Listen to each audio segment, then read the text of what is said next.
গর্ভের মধ্যে রাখো সন্তান, এ কেমন কারিগরি, তোমার মতো আর হবে না এত সুন্দর মিস্ত্রি।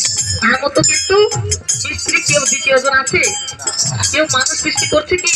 কেউ করেনি। মানুষের মতো মূর্তি তৈরি করেছে, কিন্তু মানুষের মতো তার মধ্যে বিবেক বুদ্ধি দেননি।